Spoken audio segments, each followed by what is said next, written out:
اب آپ اس مبارک سلسلے کا چھٹا حلقہ سماعت فرمائیں۔ کو بھلائی کا حکم کرو اور برائی سے روکو، ورنہ تو تم مسلمان نہیں بن سکتے۔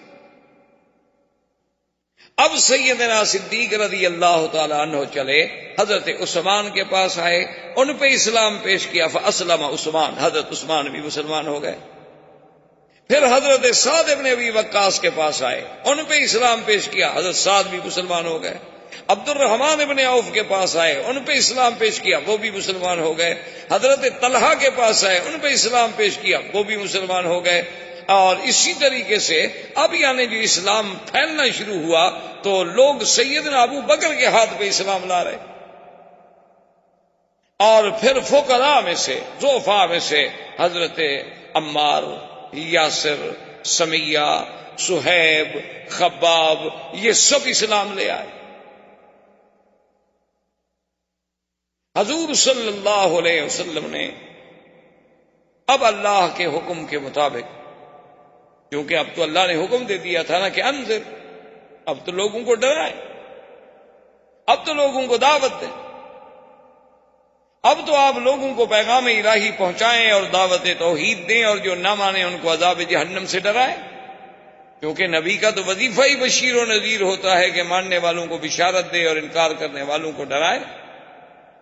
تو حضور صلی اللہ علیہ وسلم کے بارے میں آتا ہے کہ آپ نے ایک دن یہ کیا کہ صبح جو تھا جبل ابی قبیس پہ چڑھ گئے۔ آپ تو جانتے ہیں یہ مکے کا حجر اسود کے سامنے جو پہاڑ ہے جس پہ اب محلات بنے ہیں، یہ جبل ابی قبیس، اور اس پہاڑ کی بھی اپنی شان ہے کہ ھذا اول جبل وضع علی الارض، یہ دنیا کے پہاڑوں میں سب سے پہلا پہاڑ ہے جو زمین میں رکھا گیا، باقی پہاڑ سب بعد میں رکھے۔ حضور صلی اللہ علیہ وسلم جبل ابی قبیس پہ چڑھے، اور عربی زبان میں اس زمانے میں رواج تھا کہ اگر صبح کے وقت میں یا کوئی خطرناک بات کہنی ہو، لوگوں تک پہنچانی ہو، تو سپیکر یا مواصلات کے ذرائع تو نہیں تھے، لوگ اونچی جگہ پہ کھڑے ہو جاتے اور کہتے واہ صباحا۔ اب حضور نے 2-3 دفعہ جب آواز لگائی، سارے مکے والے بھاگے، کیونکہ وہ تو جانتے تھے کہ اللہ کا نبی ہے محمد الرسول اللہ۔ نبی نہیں مانتے تھے لیکن صادق الامین تو مانتے تھے کہ سچا ہے، امانت والا ہے، دیانت والا ہے، اور جس نے 40 سال میں کبھی اپنی زبان مبارک سے غلط بات نہیں کی، اور وہ کبھی پہاڑ پہ نہیں چڑھے، اور انہوں نے ایسا تو کبھی نہیں کیا۔ سب کے سب قریش دوڑے، بنو ہاشم دوڑے، بنو مخزوم دوڑے، سب دوڑے۔ آئے تو کیا دیکھتے ہیں کہ سرکار دو عالم صلی اللہ علیہ وسلم سیدنا محمد الرسول اللہ پہاڑ پہ کھڑے ہیں، اور سارے قریب آ گئے، اور آپ نے فرمایا کہ سردارو، قریشیو، مکے والو، ایک بات بتاؤ، اگر میں تمہیں یہ خبر دوں کہ اس پہاڑ کے پیچھے تمہارا دشمن جو ہے لشکر لے کے بیٹھا ہوا ہے اور حملہ کرنے والا ہے، کیا تم میری خبر کو مان لو گے؟ تو انہوں نے کہا کہ جی بالکل مان لیں۔ یعنی اتنی بڑی اہم خبر، کبھی پہاڑ کے پیچھے دشمن فوجیں لے کے یہاں تک پہنچ گیا ہے، ابھی بس چڑھائی کرے گا تم پر، اتنی بڑی خبر اگر میں دوں تو میری خبر کو مان لو گے؟ انہوں نے کہا جی بالکل مان لیں گے، کیسے نہیں مانیں گے؟ ما جربناک الا صادقا عادلا، ہم نے تو 40 سال میں حضور آپ کو سچا پایا، ہم نے تو آپ کو عدل والا، انصاف والا پایا ہے، کبھی آپ کی زبان مبارک سے ہم نے کوئی جھوٹی بات سنی نہیں، تو کیسے نہیں مانے؟ تو حضور نے فرمایا پھر سنو، میں تمہیں ایک کلمہ سکھلاتا ہوں، اگر وہ تم مان لو نا، صرف عرب تو عرب، عجم بھی تمہارے غلام ہو جائیں، صرف عرب نہیں، عرب تو معمولی سی بات، قد دانت لکم العجم، پورا عجم تمہارے دروازوں کے سرنگوں ہو جائے گا۔ انہوں نے کہا علمنا یا رسول اللہ، علمنا یا محمد، جلدی کریں بتائیں ایسا کون سی بات ہے، ہم تو بالکل ماننے کے لیے تیار ہیں، کیونکہ عربوں کو سرداری کا تو بڑا شوق تھا نا مکے والوں کو۔ انہوں نے کہا اتنی بڑی سرداری کہ پورا عجم بھی ہماری قیادت مان لے؟ حضور نے کہا بالکل۔ تو انہوں نے کہا حضور پھر دیر کس بات کی ہے، مہربانی کرو ہمیں جلدی بتاؤ۔ آپ نے فرمایا قولوا لا الہ الا اللہ تفلحوا، مکے والوں پھر یہ سب غیر اللہ کو چھوڑ، پھر تمام آلہہ باطلہ کو دلوں سے نکال کے ایک واحد معبود کا اقرار کرو۔ اب جب حضور نے دعوت توحید دی، اتنے گرم ہوئے کہ آپ کا بالکل حقیقی چچا ابی لہب، جس کی کنیت تھی، نام اس کا ابی لہب نہیں تھا، ابی لہب کنیت تھی، نام اس کا عبد العزیٰ تھا، کیونکہ عرب میں یہ رواج ہوتا ہے، ایک نام ہوتا ہے، ایک کنیت ہوتی ہے اور ایک لقب۔ تو اس کا نام تو عبد العزیٰ تھا لیکن کنیت ابی لہب تھی، اور علماء نے یہ بھی لکھا ہے کہ ابی لہب کنیت اس لیے رکھی گئی کہ اتنا خوبصورت آدمی تھا کہ اس کے رخسار ایسے جلتے تھے جیسے انگارے چمک رہے، اتنا سرخ۔ تو اس نے، بدبخت نے، سرکار دو عالم صلی اللہ علیہ وسلم کی شان میں سب سے پہلی جو گستاخی کی تو ابی لہب نے کی، کہا کہ تبا لک لہذا جماعتنا، کہنے لگا نعوذ باللہ، ہلاکت ہو آپ کے لیے، آپ کے ہاتھ ٹوٹ جائیں۔ ایک محاورہ ہے عرب کا تبن، تو اس نے کہا کہ آپ کے ہاتھ ٹوٹ جائیں، نعوذ باللہ، آپ کے لیے اسی لیے ہمیں بلایا تھا، یہی ایک کلمہ ہمیں سنانا تھا، اسی لیے تم نے ساری برادری کو تکلیف دی، اکٹھا کر لیا۔ اور یہ کہہ کر لوگوں نے کہا چلو چلو چھوڑو چھوڑو چھوڑو، بس اس کی باتیں نہ سنو، اور لوگ چلے گئے۔ اسی لیے اللہ نے قرآن پاک میں اپنے مدنی پاک کی شان میں جو اس نے اہانت کی تھی، ایسا بدلہ لیا دنیا میں بھی کہ قیامت تک اس پر لعنت برستی رہے کہ تبت یدا ابی لہب وتب ما اغنى عنه ماله وما كسب سيصلى نارا ذات لهب وامرأته حمالة الحطب في جيدها حبل من مسد۔ تو اللہ نے قرآن پاک میں اتارا تو ابی لہب یہ کہہ کے آ گیا، لیکن اب کافروں نے حضور صلی اللہ علیہ وسلم کے مقابلے پر آنے کی سوچنی شروع کر دی کہ بھئی یہ تو روز توحید کی بات کر رہا ہے، کبھی سنتے ہیں حضرت عثمان مسلمان ہو گئے، کبھی سنتے ہیں عبد الرحمن ابن عوف مسلمان ہو گئے، کبھی ہم سنتے ہیں کہ طلحہ مسلمان ہو گئے، اب مقابلے میں تم۔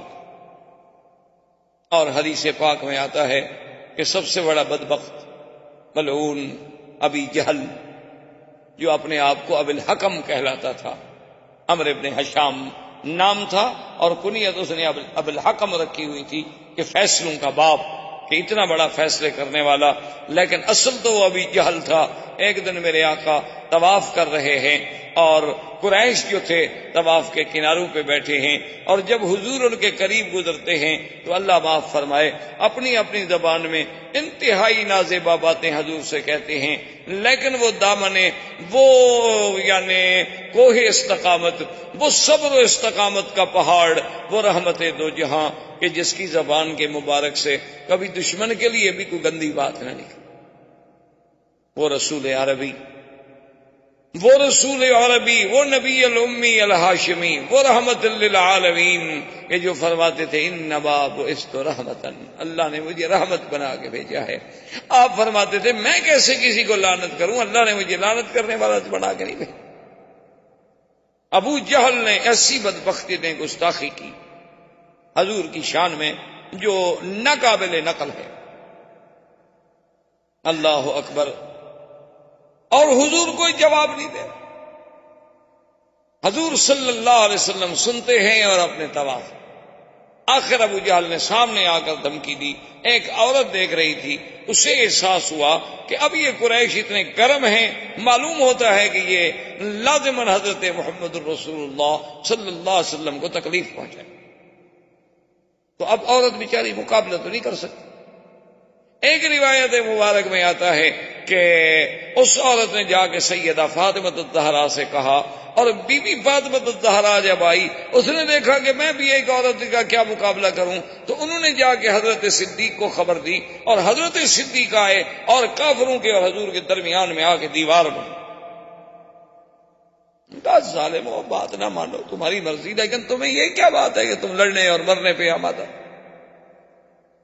اور بعض روایات میں یہ بھی آیا ہے کہ حضرت صدیق رضی اللہ تعالی عنہ کو بھی انہوں نے مارا اور حضور صلی اللہ علیہ وسلم پر بھی حملہ کیا، لیکن بعض مفسرین محدثین کہتے ہیں کہ نہیں، یہ واقعات بعد کے ہیں۔ اس دفعہ تحدید جو تھی وہ صرف زبانی کلامی رہی، لیکن سب سے زیادہ گستاخی کرنے والا جو تھا وہ ابو جہل۔ اب جناب جب ابو جہل کے بارے میں اس عورت نے تو سن لیا تھا نا کہ ابو جہل کیسی کیسی باتیں کہہ رہا ہے حضور کو، تو وہ دوڑی ہوئی گئی تو اس نے جا کے سیدنا حمزہ رضی اللہ تعالی عنہ کو کہا کہ حل سمیتا، تمہیں پتا ہے کہ ما قال ابی جہل نے آج کیا کیا؟ اس نے کہا کیا؟ چونکہ حضرت حمزہ شکار کھیلنے کے لیے گئے ہوئے تھے اور شکار کھیل کے ہی باہر جنگل سے تشریف لا رہے تھے کہ راستے میں عورت مل گئی. اس نے کہا آج تو اس نے ایسی ایسی باتیں کی، اتنی نعوذ باللہ سب کو شتم کیا اور اتنی تہدید کی اور اتنی دھمکیاں دی کہ زمین پھٹ جاتی، لیکن کوئی بھی حضور کی طرف سے جواب دینے والا نہیں تھا اور حضور صبر کر کے سنتے رہے. حضرت حمزہ کا خون کھول گیا. اب اسلام تو نہیں لائے تھے، مسلمان نہیں ہوئے. حضرت حمزہ نے اپنا شکار وکار وہیں پھینکا اور دوڑے تلوار لے کر اور پوچھا آئین ابی جہل، ابا جہل کا. انہوں نے کہا وہ دار الندوہ میں بیٹھا ہے. تو دار الندوہ میں پہنچے اور آتے ہوئے ابی جہل کے سر پہ تلوار الٹی کر کے ماری کہ اس کے سر کو زخمی کر دیا اور خون بہنے لگا. انہوں نے کہا حل تسب محمد، خبردار تم محمد مصطفیٰ کو گالیاں دیتے ہو. اللہ کے نبی کے خلاف کوئی اگر زبان ہلے گی تو میں زبان کھینچ لوں گا. تم نہ مانو ان کی بات کو، لیکن یہ تمہیں کس نے حق دیا ہے کہ گالیاں دو؟ تمہیں نہیں پتا کہ میں ابھی زندہ ہوں؟ تمہیں نہیں پتا کہ حمزہ ابھی دنیا میں موجود ہے؟ اور اس کو مار کر بنی مخزوم کو جب پتا چلا تو وہ وہاں سے تلواریں لے کے نکلے حضرت حمزہ کے مقابلہ کرنے کے لیے. بنو مخزوم جو تھا وہ قبیلہ تھا ابی جہل کا. اصل قبیلہ تو قریش تھا نا، پھر آگے شاخیں تھیں، کہیں بنو ہاشم تھے، کہیں بنو مخزوم تھے، کہیں بنو کلاب تھے، کہیں بنو، اصل تو قریش تھے. تو وہ جناب جب دوڑے تو ابو جہل آدمی تو بہرحال یعنی اپنی دنیاوی اعتبار سے تو بڑا سمجھدار تھا. اس نے اپنے قبیلے سے کہا کہ لا تفعلوا شیئا لا تقولوا شیئا، خبردار حمزہ کو کچھ نہ کہنا، زیادتی تو میری ہے، میں نے حضور کی شان میں گستاخی تو کی، گالیاں تو دی. اللہ کے نبی نے، حضرت محمد رسول اللہ صلی اللہ علیہ وسلم نے تو مجھے کچھ نہیں کہا تھا، لیکن میں نے زیادتی کی. تو اب اگر حمزہ نے اپنی اس زیادتی کا بدلہ لیا ہے تو ٹھیک ہے، اگر حضرت حمزہ تو ان کے ابن عم ہیں. تو حضرت حمزہ اس خوشی میں پوچھتے ہوئے آئے کہ این محمد صلی اللہ علیہ وسلم، کہ محمد رسول اللہ کہاں؟ انہیں بتلایا گیا کہ حضور اپنے گھر میں.